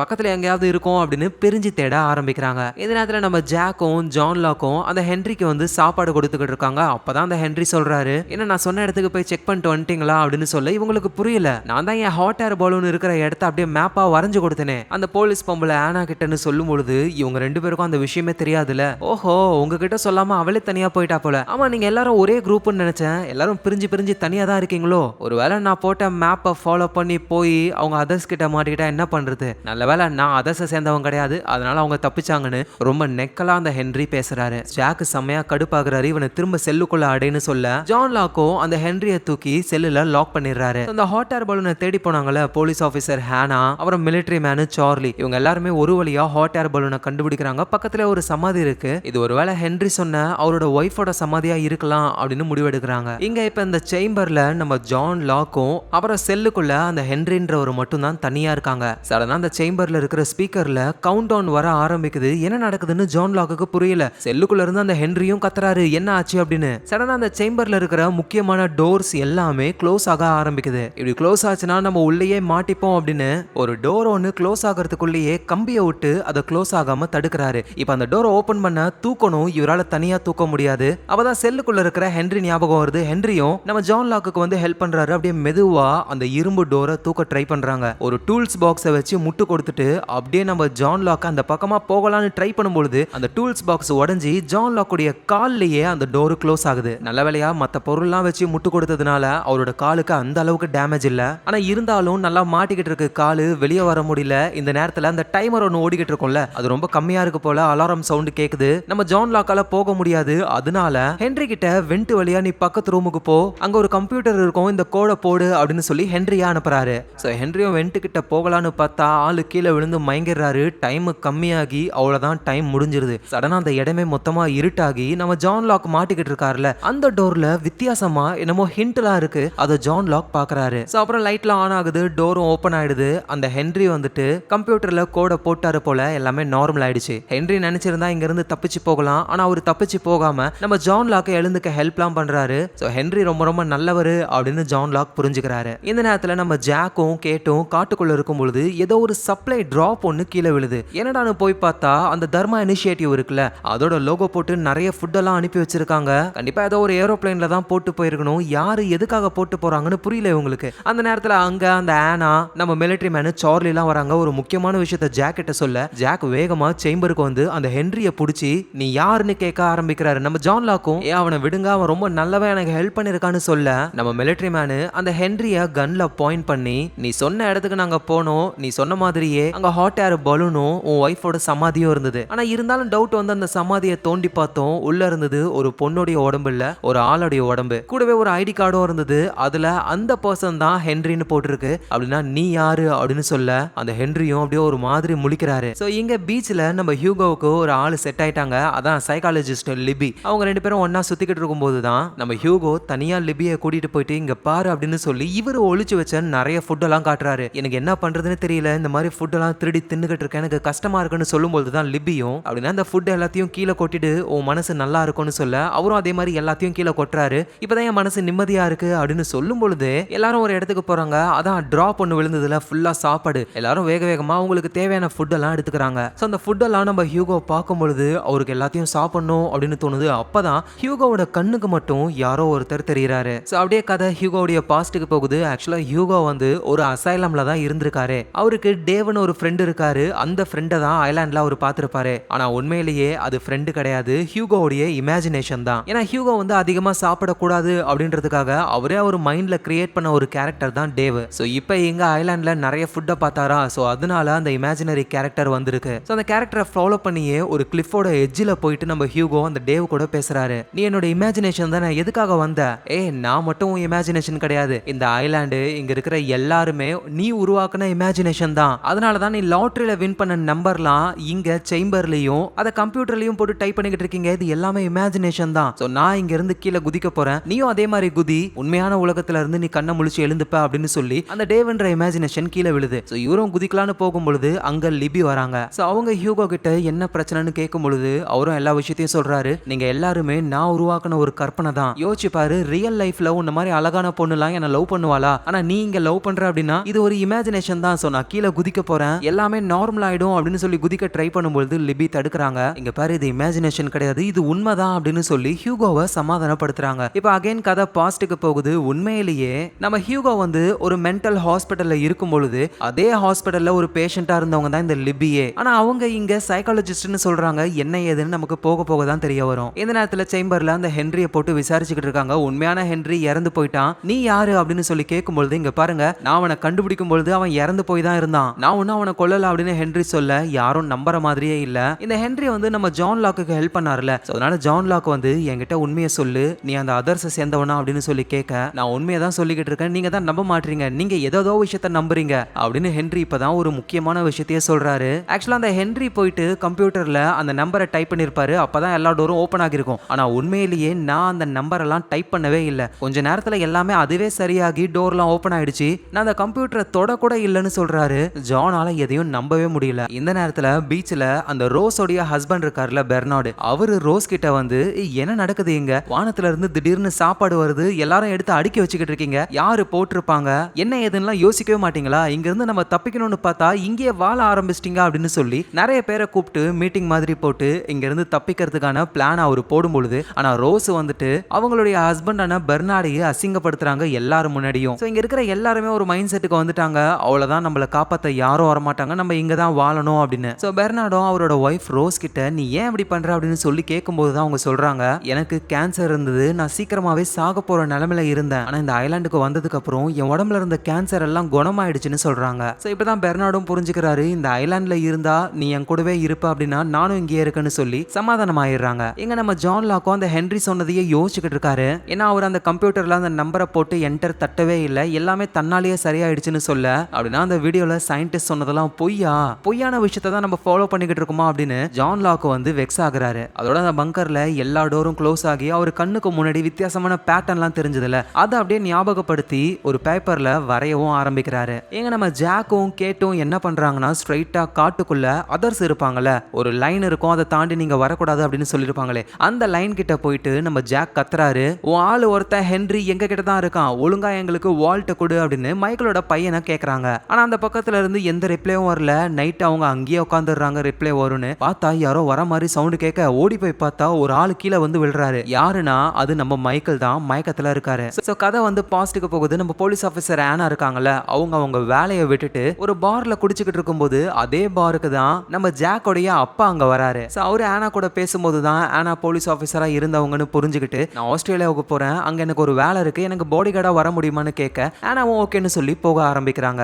ஸோ ஜாக்கோடைய அப்பா எதுக்காக ஆஸ்திரேலியா போனாரு அப்படின்னா, ஜாக்கோடைய அப்பாவுக்கு இன்னொரு ஒய்ஃப் இருக்காங்க, அவங்களுக்கு ஒரு பெண் குழந்தையும் இருக்கு. அதாவது நம்ம ஜாக்குக்கு ஒரு சிஸ்டர் இருக்காங்க. ஆனா அந்த விஷயம் எதுவும் ஜாக்குக்கு தெரியாது. ஸோ ஜாக்கோட அப்பா அவருடைய பொண்ணை பார்க்கறதுக்காக தான் போறாரு. ஆனா அந்த லேடி விட மாட்டாங்க. ஸோ அந்த சோகத்துல ஆனா கிட்ட வந்து நீ உன் வேலையை பார்த்துக்கோ, நான் இனிமே இங்க இருந்து வரமாட்டேன் அப்படின்னு சொல்லி பார்ல குடிச்சு இறந்து போயிடுவாரு. ஸோ இப்போ கதை அப்படியே பிரசன்ட் டைமுக்கு வருது. ஸோ நம்ம ஜாக்கும் கேட்டும் மைக்கேல உடனே அவங்க இடத்துக்கு கூட்டிட்டு வர ஆரம்பிக்கிறாங்க. ஸோ ஒரு வழியா மைக்கேலும் கண்ணை முழிச்சு எழுந்துக்கிறாரு. அவர்கிட்ட என்ன ஆச்சு, எங்க போனா அப்படின்னு கேட்கும்போது தான், நான் அதர்ஸ் கும்பல் கிட்ட தான் இருந்தேன், தப்பிச்சு வந்துட்டேன், அவங்க கிட்ட ஒரு 20-25 பேர் தான் இருக்காங்களே, அதோட அவங்க கிட்ட 2 கன்னு மட்டும் தான் இருக்கு, நம்ம போனா அவங்க எல்லாரையும் காலி பண்ணலாம் அப்படின்னு சொல்ல நம்ம ஜாக்குக்கும் ஒரு தைரியம் வருது. ஏன்னா இவங்க கிட்ட நிறைய கன்ஸ் இருக்கு, ஆனா அந்த கன்ஸ் சாயர் கிட்ட இருக்கு. ஸோ சாயர் கிட்ட கன்னை கேட்கலாம் அப்படின்னு நம்ம ஜாக்கு, கேட்டு, ஜான் லாக்கு இவங்க எல்லாருமே பீச்சுக்கு போறாங்க. இப்ப சேம்பர்ல வந்து அந்த போலீஸ் ஆபீசர் ஆனா இருக்காங்க, அப்புறம் நம்ம மைக்கேல் இருக்காரு, செல்லுக்குள்ள அந்த ஹென்ரின்றவர் இருக்காரு. நல்ல வேளையா ஆனா கிட்ட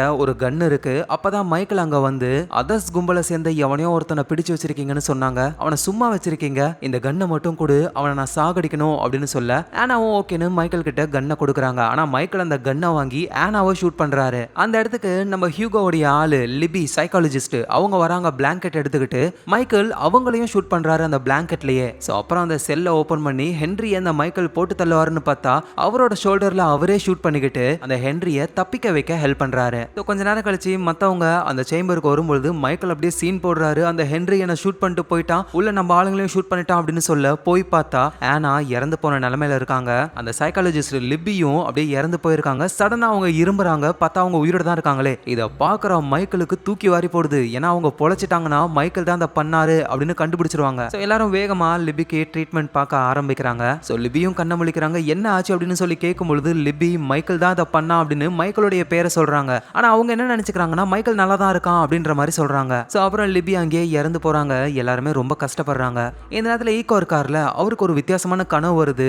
ஈகோ ஒரு சேம்பர்ல இருக்காரு, அங்க இறந்து போனா அவரோட தம்பி இருக்காரு. டைமர் வந்துட்டு எல்லாமே கொஸ்டின் மார்க்கா இருக்கு, அந்த கம்ப்யூட்டர்லயும் ஃபுல் அண்ட் ஃபுல் கொஸ்டின் மார்க்கா இருக்கு. ஸோ இப்போ ஈகோவோட பிரதர் ஈகோ கிட்ட வந்து என்ன ஆனாலும் சரி கரெக்டா டைமுக்குள்ள இந்த இடத்துல அந்த நம்பரை போட்டு என்டர் தட்டியே ஆகணும், அதுதான் ரொம்ப ரொம்ப முக்கியம். ஃபர்ஸ்ட் நீ ஜான் லாக் கூட சேர்ந்து அந்த கொஸ்டின் மார்க்கை கண்டுபிடி அப்படின்னு சொல்ல எங்க தூக்கத்துல இருந்து எழுந்துக்கிற ஈகோவுக்கு எதுவும் புரியல. ஸோ ஜான் லாக்கை கூட்டிட்டு அந்த போதை பொருள்லாம் இருக்கிற பிளைன் கிராஷ் ஆகிருக்கும்ல அந்த இடத்துக்கு போறாங்க. பிளைனை தள்ளி விட்டு அதுக்கு அடியில பார்க்கும்போது தான் ஒரு புது சேம்பரை கண்டுபிடிக்கிறாங்க. ஸோ அதுக்குள்ள இவங்க இறங்கி போய் பார்க்கும்பொழுது நிறைய டிவி இருக்கு. அதுல அந்த சேம்பர் இருக்குல்ல, அங்க நடக்கிற விஷயம் ஜாக்லாம் நடந்து போறாரு, அது எல்லாமே தெரியுது. ஸோ இங்க இருந்து சேம்பருக்குள்ள நடக்கிற விஷயங்களை பார்க்கலாம். இதை வந்து சிசிடிவி சேம்பர்னு சொல்லலாம். ஸோ அந்த இடத்துல ஏதோ ஒரு டியூப் மாதிரி இருக்கு. நம்ம ஜான் லாக் இருக்காருல்ல, அவர் வித்தியாசமான ஹிண்ட் எல்லாம் பார்த்திருப்பாரு, பேப்பர்ல வரைஞ்சு வச்சிருப்பாரு. அதை அந்த டியூபுக்குள்ள போட டக்குன்னு அது அங்க இருந்து போயிடுது. அப்புறம் ஈகோவும் ஒரு டேப்பை கண்டுபிடிக்கிறாரு, அதை பிளே பண்ணி பார்க்கறாங்க. ஸோ அதுல ஒரு சயின்டிஸ்ட் பேசுறாரு, இந்த சிசிடிவி சேம்பர்ல இருக்கிற உங்களுடைய வேலை என்னன்னா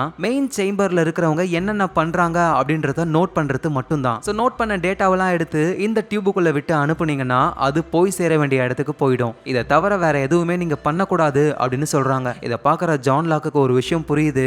அப்படின்னா அந்த சேம்பர்ல 180 நிமிஷத்துக்கு ஒரு தடவை ஒரு குறிப்பிட்ட நம்பரை போட்டு என்டர் தட்டுறதுலாம் ஜஸ்ட் ஒரு எக்ஸ்பெரிமெண்ட் தான், இது தெரியாம நம்ம ஏமாந்துட்டோமே அப்படின்னு அவருக்கு தோணுது. ஆனா ஈகோ இருக்கார்ல, அவர் இதை நம்புற மாதிரி இல்ல. அவர் என்ன சொல்றாருன்னா, நீ வேணா நம்பிக்கை இழந்துட்டு வந்திருக்கலாம். ஆனா எனக்கு நம்பிக்கை இருக்கு. இந்த நம்பரை நம்ம பிரஸ் பண்றது தான் ரொம்ப ரொம்ப முக்கியமான ஒண்ணு. நீ பண்ணலனாலும் நான் பண்ணிக்கிட்டே இருப்பேன்னு சொல்றாரு. இப்ப கதை வந்து அப்படியே பாஸ்ட்டுக்கு போகுது. மைக்கேல் வந்து அவரோட பையனை காப்பாத்தணும் அப்படின்னு சொல்லி போவார்ல. அப்படி போகும்பொழுது அவரு தி அதர்ஸ் கிட்ட மாட்டிக்கிறாரு. அவங்க மைக்கேலை புடிச்சு வச்சு ஒரு டிமாண்ட வைக்கிறாங்க. ஆனா மைக்கேல் எதையும் கேட்கற மாதிரி இல்ல. நான் என் பையனை பார்க்கணும்னு சொல்ல மைக்கேலோட பையனை கூட்டிட்டு வந்து காட்டுறாங்க. இப்பதான் மைக்கேலுக்கும் நிம்மதி. நீ ஒன்னும் கவலைப்படாத, கண்டிப்பா நான் உன்னை காப்பாத்துவேன்னு சொல்லும் பொழுது மைக்கேலோட பையன் வால்ட்டும் நீங்க நினைக்கிற மாதிரி அவங்க ஒன்னும் அப்படி கிடையாது, அவங்க நடிக்கிறாங்கன்னு சொல்ல மைக்கேலுக்கு எதுவும் புரியல. யாரை பத்தி நீ பேசுற அப்படின்னு கேட்கும்பொழுது அங்க இருக்கிறவங்க எல்லாம் தடுக்கிறாங்க. உனக்கு உன் பையன் வேணும் அப்படின்னா உன் ஆளுங்க கிட்ட எங்க ஆளு ஒருத்தன் மாட்டிக்கிட்டு இருக்கான், அவனை நீ காப்பாத்தி விடணும். அதோட இந்த பேப்பர்ல இருக்கிற ஆட்கள் எல்லாம் நீங்க கொண்டு வரணும் அப்படின்னு சொல்லி அந்த பேப்பரை காட்ட அதுல நம்ம ஜாக்கு,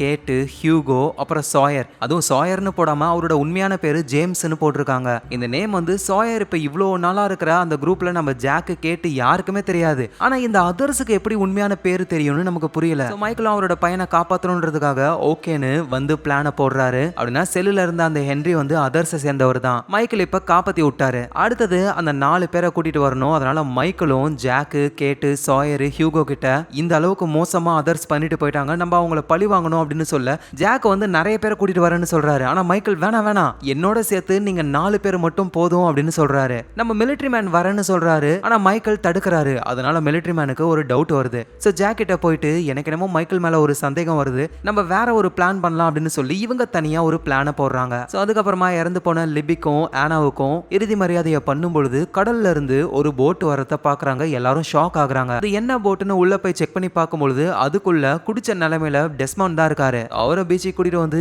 என்ன பண்ணிக்கிட்டு இருக்கா அப்படின்னு கேட்கும் பொழுது நான் இங்க இருந்து தப்பிக்கணும் தான் ட்ரை பண்றேன். அந்த போட் எடுத்துக்கிட்டு நான் எவ்வளவு தூரம் போனாலும் திரும்ப திரும்ப இந்த ஐலாண்டுக்கே தான் நான் வரேனே. எனக்கு தெரிஞ்சு வெளி உலகம்னு ஒண்ணு கிடையவே கிடையாது. இருக்கிற ஒரே உலகம் இந்த ஐலாண்டு மட்டும் தான். சோ அப்படின்னு டெஸ்மண்ட் சொல்றாரு. இவங்களுக்கும் எதுவும் புரியல. சோ இந்த நேரத்துல சேம்பர்ல வந்து அந்த எக்கோ இருக்கார்ல, அவரு தான் நம்பரை டைப் பண்ணி பிரஸ் பண்ணிக்கிட்டே இருக்காரு. அந்த இடத்த விட்டு நகரவே மாட்டேங்கிறாரு. ஆனா நம்ம ஜான் லாக்கு வந்து நம்பிக்கை சுத்தமா போயிடுச்சு. நம்ம பிரஸ் பண்ணலனா கூட எதுவுமே நடக்காது அப்படின்னு புரிஞ்சுக்கிறாரு அவரு. ஒரு தடவை அந்த நம்பரை பிரஸ் பண்ணாம இரு, என்ன நடக்குதுன்னு பார்க்கலாம்னு சொல்ல எக்கோ முடியவே முடியாதுன்னு சொல்றாரு. சோ கதை பாஸ்ட்டுக்கு போகுது. நம்ம டெஸ்மண்டோடைய பாஸ்ட்டுக்கு தான். டெஸ்மண்ட் ஒரு பொண்ணை லவ் பண்றாரு. ஆனா அந்த பொண்ணுடைய அப்பா வந்து என் பொண்ணை விட்டு நீ போகணும் அப்படின்னு சொல்லி நிறைய பணத்தெல்லாம் கொடுக்கறாரு. சோ நம்ம கிட்ட பணம் இல்லைன்னு தான் இந்த ஆள் இப்படி பண்றாரு அப்படின்னு ஒரு போட் ரேஸ்ல கலந்து பணம் சம்பாதிக்கலாம் அப்படின்னு சொல்லி ட்ரை பண்ணும்போது தான் நம்ம லிபி இருக்காங்கல்ல, அவங்க தான் டெஸ்மண்டுக்கு ஒரு போட்டையே தராங்க. ஆக்சுவலா லிபி வந்து மென்டல் ஹாஸ்பிட்டல்ல இருந்தாங்கல்ல ஹியூகோ கூட. என்னன்னா லிபியோடைய ஹஸ்பண்ட் இறந்து போயிருப்பாரு, அதனால ஹாஸ்பிட்டல்ல இருந்திருப்பாங்க. அப்புறம் வெளியே வந்து நம்ம டெஸ்மண்டுக்கு அவங்க ஹஸ்பண்டோடைய அந்த போட்டையே கொடுக்குறாங்க. சோ அந்த போட்டை எடுத்துக்கிட்டு டெஸ்மண்ட் கடல்ல போய்கிட்டு இருக்கும்போது அப்படியே பெரிய சூறாவளி வந்து இந்த ஐலாண்ட்ல மாட்டிக்கிட்டாரு. அப்போ ஒரு சூட்டெல்லாம் போட்டுக்கிட்டு ஒரு ஆள் வந்து தான் டெஸ்மண்டை காப்பாத்துறாரு. அந்த சேம்பருக்குள்ள போறாங்க. அவரோட பேர் வந்து கெல்வின். கெல்வின் தான் டெஸ்மண்டுக்கு எல்லா விஷயத்தையும் சொல்றாரு. அந்த வீடியோவெல்லாம் ப்ளே பண்ணி காமிச்சு 180 நிமிஷத்துக்கு ஒரு தடவை நம்ம அந்த கம்ப்யூட்டர்ல ஒரு நம்பரை போட்டு என்டர் பண்ணணும்னு சொல்றாரு. அவரும் 2 பேருமே தான் அந்த சேம்பர்ல இருந்தாங்க. ஒரு கட்டத்துல கெல்வின் இறந்து போனதுக்கு அப்புறம் நம்ம டெஸ்மண்ட் மட்டும் தான் தனியா இருந்தாரு. அப்புறம் நம்ம ஜாக்கும் ஜான் லாக்கும் அந்த சேம்பரை உடைச்சுக்கிட்டு உள்ள வருவாங்க. இதெல்லாம் நம்ம ஸ்டார்டிங்லேயே பார்த்தோம். உண்மையிலேயே அந்த நம்பரை பிரஸ் பண்ணலனா என்னதான் ஆகும், ஒன்னும் ஆகாது அப்படின்னு நம்ம ஜான் லாக் நினைக்கிறாரு. அதனால நேரா டெஸ்மண்டை பார்த்து இவ்வளவு நாளா நீ நம்பரை அழுத்திக்கிட்டு இருந்தியே அதெல்லாம் ஃபேக், நானும் ஈகோவும் ஒரு சேம்பரை கண்டுபிடிச்சோம், சிசிடிவி சேம்பர். அங்க இது எல்லாமே எக்ஸ்பெரிமெண்ட் தான். இந்த சேம்பர்ல நடக்கிற விஷயத்தெல்லாம் சிசிடிவி சேம்பர்ல இருந்து பார்த்து நோட்ஸ் எடுத்து அனுப்பிக்கிட்டு இருந்தாங்க. இது எல்லாமே எக்ஸ்பெரிமெண்ட் அப்படின்னு சொன்ன உடனே டெஸ்மண்டும் நம்புறாரு. டெஸ்மண்டும் ஜான் லாக்கும் சேர்ந்து என்ன பண்றாங்கன்னா ஈகோவை வெளியே அனுப்பி விட்டு எல்லா டோரையும் க்ளோஸ் பண்ணி விட்டுறாங்க. டைம் எப்ப 0க்கு குறையும் அப்படின்னு சொல்லி இவங்க உள்ளே வெயிட் பண்றாங்க. ஈகோ எப்படியாவது உள்ள போயிட்டு அந்த கம்ப்யூட்டர்ல நம்பரை போடணும் அப்படின்னு நினைக்கிறாரு இவரு. இந்த நேரத்துல மைக்கேல் வந்து நம்ம ஜாக்கு, கேட்டு, ஹியூகோ, சாயர் இவங்க எல்லாரையும் கூட்டிட்டு அப்படியே காட்டுக்குள்ள போய்கிட்டே இருக்கும் பொழுதுதான் தி அதர்ஸ் சேர்ந்த 2 பேரு சைட்ல ஃபாலோ பண்றாங்க. அதை கேட்டும் சாயரும் பார்த்து அதுல ஒருத்தரை போட்டு தள்ளுறாங்க. நம்ம வர விஷயம் அவங்களுக்கு எப்படி தெரியும்னு யோசிக்கும் போதுதான் உடனே நம்ம ஜாக்கு இவர் தான் எல்லாத்துக்கும் காரணம்னு மைக்கேலுடைய சட்டையை பிடிச்சி இப்பயாவது உண்மையை சொல்லுன்னு கேட்கும் போதுதான் அவரும் எல்லா உண்மையும் சொல்றாரு. ஹியூகோலாம் கடுப்பாகிறாரு. அப்படின்னா ஹென்ரியை காப்பாத்தினது மட்டும் இல்லாம லிபியையும் ஆனாவையும் நீதான் கொண்டு இருக்கல அப்படின்னு சொல்லி டென்ஷன் ஆகுறாரு. நம்ம வர விஷயம் அவங்களுக்கு தெரியும் அப்படின்னா நம்ம போனா மாட்டிப்போம் அப்படின்னு சொல்லும் போதுதான் ஜாக்கு நம்ம போய் தான் ஆகணும், ஏன்னா நம்ம கிட்ட வேற ஒரு பிளான் இருக்குன்னு சொல்ல பார்த்தா நம்ம மிலிட்டரி மேனு அப்புறம் அந்த கொரியன் கப்பல் ஜின்னு சன்னு இவங்க டெஸ்மண்டோடைய கப்பல் வழியா அப்படியே சுத்திக்கிட்டே அந்த அதர்ஸோடைய இடத்துக்கு வராங்க. அந்த அதர்ஸ் கேங்க 2 பக்கத்துல இருந்து நம்ம அட்டாக் பண்ணலாம் அப்படின்னு சொல்லி இவங்க தொடர்ந்து போய்கிட்டே இருக்கும்பொழுது ஒரு இடத்துல நிறைய டப்பாவா இருக்கு. என்னடான்னு பார்த்தா அது ஃபுல்லாவே ஒரே நோட்ஸா இருக்கு. அந்த சிசிடிவி சேம்பர்ல இருந்து நோட்ஸ் எல்லாம் ஒரு டியூப்ல அனுப்புனா அது எல்லாமே இங்க தான் வருது. நம்ம ஜான் லாக் அனுப்பியிருப்பார்ல பேப்பர், அதுவும் அங்க தான் இருக்கு. அதை சாயர் எடுத்து வச்சுக்கிறாரு. சோ அப்புறம் அவங்க அங்க இருந்து போகும்போது ஏதோ ஒரு சவுண்ட் கேக்குது. எல்லாரும் கன்னை வச்சுக்கிட்டு ரெடி ஆகுறாங்க. ஆனா ஒருத்தரையா அவங்க உடம்புல மயக்க மருந்து அம்பு வந்து சொருகி அவங்க மயக்கம் போட்டு கீழே விழுறாங்க. அப்புறம் அதர்ஸ் வந்து முகத்தை மூடி அவங்களுடைய இடத்துக்கு கூட்டிட்டு போறாங்க. சோ மைக்கேல தவிர மத்த நம்ம ஜாக்கு, கேட்டு, ஹியூகோ, சாயர் இவங்க எல்லாரையும் கையையும் வாயையும் கட்டி போட்டு வச்சிருக்காங்க. சோ இந்த நேரத்துல சேம்பருக்குள்ள நம்ம ஜான் லாக்கும் டெஸ்மண்டும் இருக்காங்க. அவங்க டைமர் 0 ஆகுற வரைக்கும் அந்த நம்பரை பிரஸ் பண்ண போறதே கிடையாது. என்ன நடக்குதுன்னு பார்க்கலாம்னு வெயிட் பண்றாங்க. ஆனா வெளியே எக்கோ வந்து அந்த மாதிரி பண்ணாதீங்க, பெரிய ஆபத்தாயிடும்னு எவ்வளவு சொன்னாலும் கேட்கற மாதிரி இல்ல. இவரு பாம்லாம் செட் பண்ணி வெடிக்க வைக்கிறாரு. ஆனா அந்த டோர் ஓபன் ஆகவே இல்ல. சோ உள்ள இருக்கிற ஜான் லாக்கும் டெஸ்மண்டும் அப்படியே வெயிட் பண்ணிக்கிட்டே இருக்காங்க. அப்பதான் டெஸ்மண்ட் ஆமா அவங்க ஃபிளைட் எப்ப கிராஷ் ஆச்சுன்னு கேட்கும்போது தான் ஜான் லாக் டேட்டா சொல்றாரு. டெஸ்மண்ட் ஷாக் ஆகுறாரு. சோ அப்படியே கதை பாஸ்டுக்கு போகுது. டெஸ்மண்ட் இங்க வந்து மாட்டிக்கும் பொழுது கெல்வின் அப்படின்ற ஒருத்தர் கூட இந்த சேம்பருக்குள்ள தான் இருந்திருப்பாரு. அந்த கெல்வின் என்ன சொல்லிருப்பாருன்னா, வெளியே போகாத, இல்லனா வைரஸ்னால நீ இன்ஃபெக்ட் ஆயிடுவ அப்படின்னு போய் சொல்லி ஒரு சூட்டை மாட்டிக்கிட்டு கெல்வின் மட்டும் தான் வெளியே போவாரு. ஆனா டெஸ்மண்ட் நோட் பண்ணும்போது அந்த சூட்டு கிழிஞ்சு போயிருக்கும். அப்படின்னா வெளியே எந்த ஒரு இன்ஃபெக்ஷனும் கிடையாது அப்படின்னு டெஸ்மண்டும் பின்னாடியே போய் அந்த கெல்வினை பிடிச்சிடுறாரு. ஏன் என்கிட்ட போய் சொன்னா அப்படின்னு சொல்லி சண்டை போடும் பொழுது தெரியாதனமா கெல்வினோட மண்டை பாறையில மோதி அவரு அங்கேயே இறந்து போயிடுறாரு. சோ டெஸ்மண்ட் இங்க பிஸியா இருக்கிறதுனால சேம்பர்ல அந்த நம்பரை அவர் போடவே இல்லை. டைமர் கம்மியாகி இடமே அதிர ஆரம்பிக்குது. இவர் வேக வேகமா போட ட்ரை பண்றாரு. எரர்னு வருது. சோ கரெக்டா இந்த நேரத்துல தான் நம்ம ஜாக்லாம் வந்தா அந்த ஃபிளைட் கிராஷ் ஆகிருக்கு. சோ நான் நம்பரை போட லேட் பண்ணதுனால வந்த இம்பாக்ட்னால தான் உங்களுடைய ஃபிளைட் பாதிச்சு நீங்க இங்க வந்து மாட்டிக்கிட்டீங்க. சோ அப்படின்னா இந்த நம்பரை நம்ம போட்டு தான் ஆகணும். அப்படி போடலனா கண்டிப்பா உலகமே அழிஞ்சிரும். இது உண்மைதான் அப்படின்னு சொல்ல,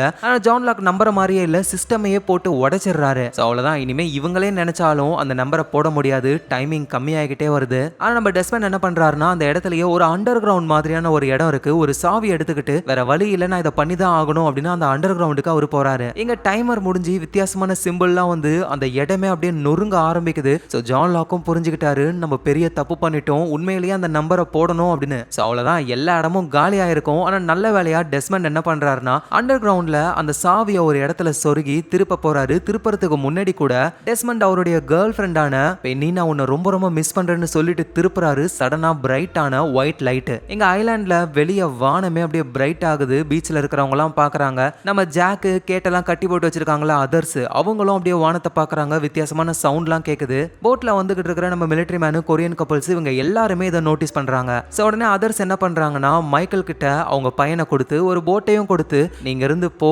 அப்படின்னு சொல்லி அனுப்பி விட்டுறாங்க. மைக்கேலும் அங்க இருந்து போயிடுறாரு. அவரை கட்டி போட்டு வச்சிருக்கிற ஹியூகோவை கட்டெல்லாம் அவுத்து விட்டு நீ உன் கூட்டத்து கூடயே போய் சேர்ந்துக்கோ, அதோட ஞாபகம் வச்சுக்கோ, யாருமே இதுக்கப்புறம் இங்க வரக்கூடாது அப்படின்னு சொல்றாங்க. சோ அப்புறம் நம்ம ஜாக்கு, கேட்டு, சாயர் இவங்க முகத்துல துணியை மூடி இவங்களை வேற எங்கேயோ கூட்டிட்டு போறாங்க. சோ அப்படியே கதை வந்து பனி படர்ந்த ஏதோ ஒரு இடத்துல இருக்கிற சயின்ஸ் லேபுக்கு போகுது. அங்க 2 பேர் இருக்காங்க.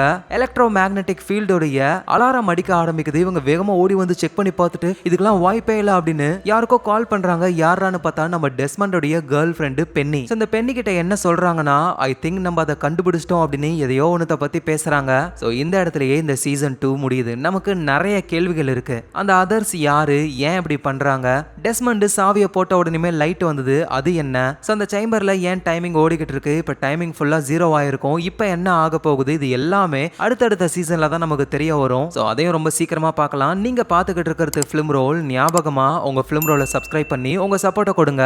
நாளைக்கு நம்ம வேற லெவல் மூவில பார்க்கலாம். Lots of love guys.